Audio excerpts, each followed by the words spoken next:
Gamers, Lord Arcane here. Now, unfortunately, you don't get to look at my beautiful face today. I kind of need the space to walk you through character creation for everyday heroes. Thought this was one thing to talk about. It's based really heavily on 5e. There are some differences, naturally, because you can't ever do everything identical, and the old 5e doesn't quite match with some of the context of modern-day heroes anyway. So it's all good. So this is a spreadsheet I've written up, and I kind of filled it out already, but I want to walk you through it. So one of the first things you want to do is kind of figure out how you're going to tie in with your character and the rest of your party. You know, what's your job, your role in the party? That's not a game mechanic thing, but it's something to put your thought to. What do you want to do? Now, when I was making this video, or prepping to make this video, I should say, I debated on characters like Jack Burton from Big Trouble in Little China, a character just kind of caught unaware within this real weird world of things happening. I decided against it.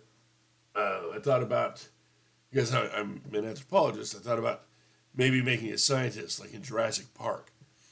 But I debated that one and decided, I didn't really feel like doing that either. Well, because there was a certain sporting event this weekend, I figured, you know what, I'll make a football player. Why not? But what is my football player going to contribute? I don't want to go with a meleeer, because my other character is already a meleeer. So I decided to go, you know what, I'll make a gunner. A big, strong hero gunner type. Big, bang, bang, pew, pew style. Nothing really fancy about it. It's just down to earth, and, in the off-season, he saves the world from evil. Somebody's got to do it, right? So that was my thought. So my role in the party is gunner. I'm going to be stand back there and shoot things. Came up with a character name, Blue 42. I figured that fits the whole football theme. My archetype is strong. I'm a strong hero. I use strength for my big things. My class is heavy gunner. Those all come in a little bit later, but in refining your character concept, you wanted to talk about them. All right. Next thing you choose on the character creation is your background. Now, poor Blue 42 had a rough childhood. He grew up on the wrong side, hung out with gangs. Did some things he really regrets later in life, whatnot. So I chose juvenile delinquent. I list the page number there because I'm going to want to reference it as I finish my character up. And I have, it gives me 1 point of strength. So I put that down in there. Languages, it really depends on your character's history and your party. English is kind of the language of choice that our group of characters is using. So that was a given. And I go, well, I've got a lot of other languages I can choose. But I figured, okay, I'll be from L.A.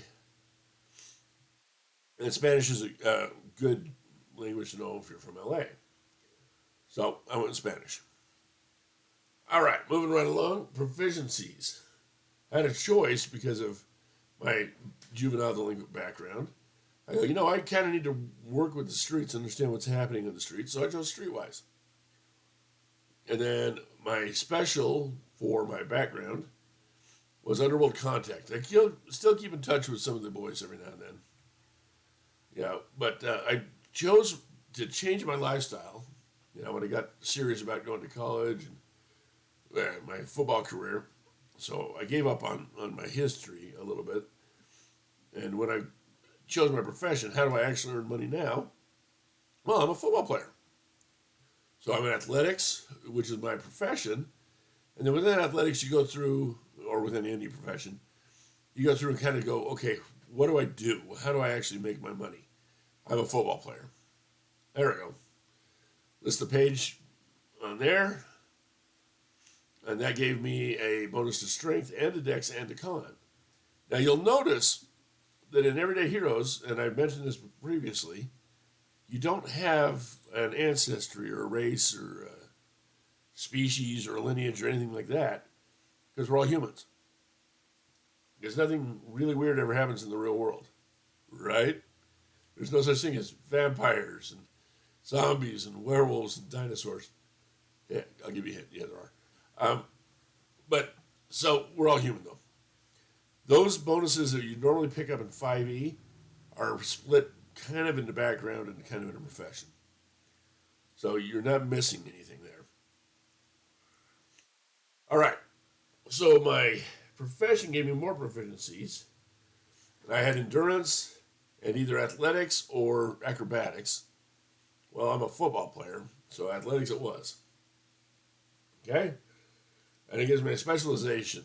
I have advantage anytime I'm performing a sports move for my sport, which is football. You don't want to be tackled by me. And then last but not least, definitely not least, is how much money I make. So wealth came in as a 3 for my athletics career. All right. That's enough that I'm not independently wealthy, but I'm okay. It comes in when you buy gear at the tail end of character creation, which I'm not going to go over in detail here, but it's not a how much money do I have in the bank. It's more of a how much buying power do I have, how's my credit, what can I really afford, and things like that. So 5 is your maximum, 3 is not bad. 1 is working in a call center for customer service. As an example, it's a wide range of things. All right. Moving on, ability scores.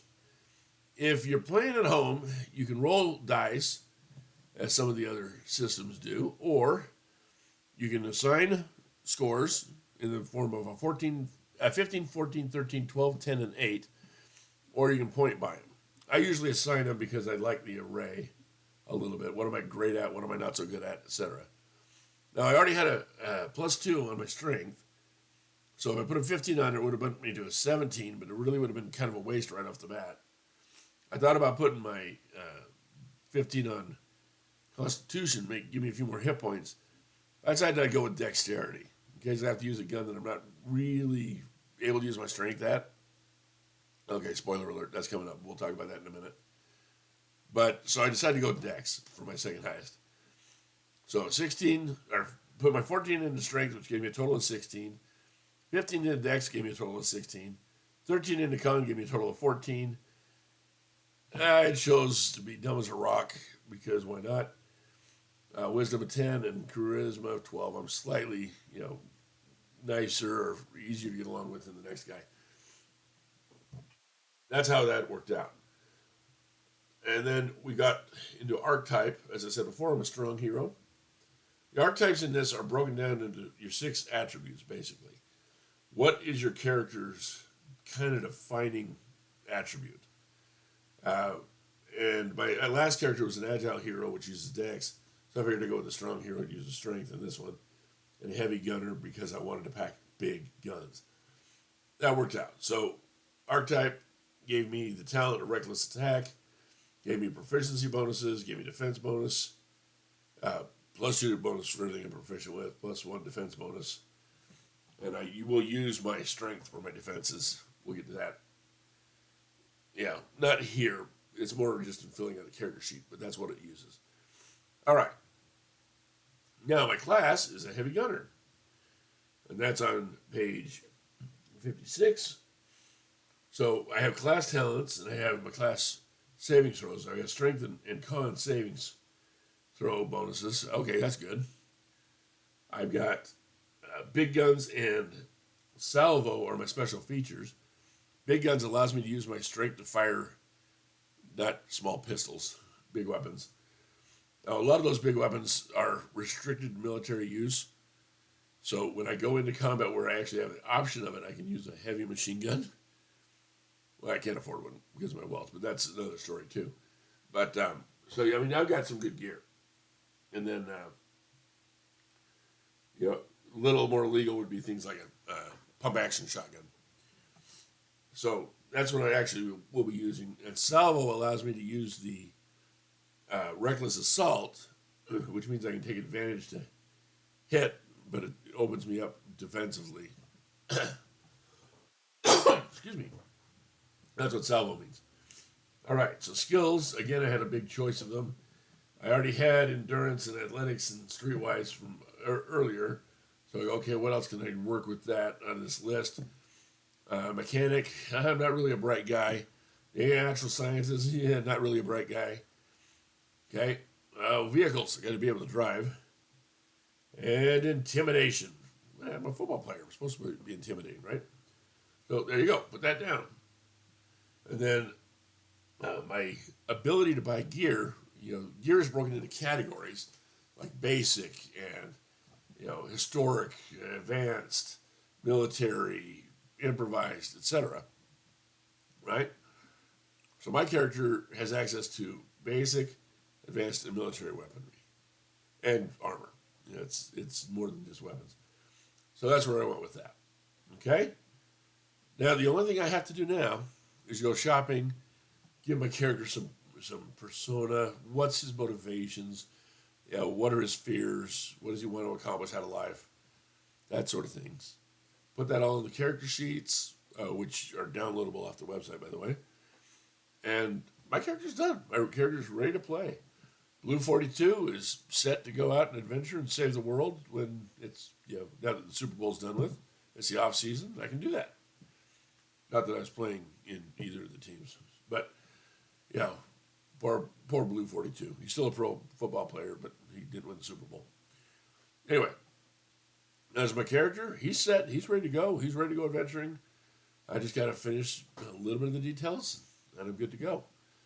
That's how easy character creation is in Everyday Heroes. And we're hoping, either whether you play with the organized play group, the Ego group, or even just play with your friends, it's a really good system that opens up a lot of possibilities. The core rule book is available PDF.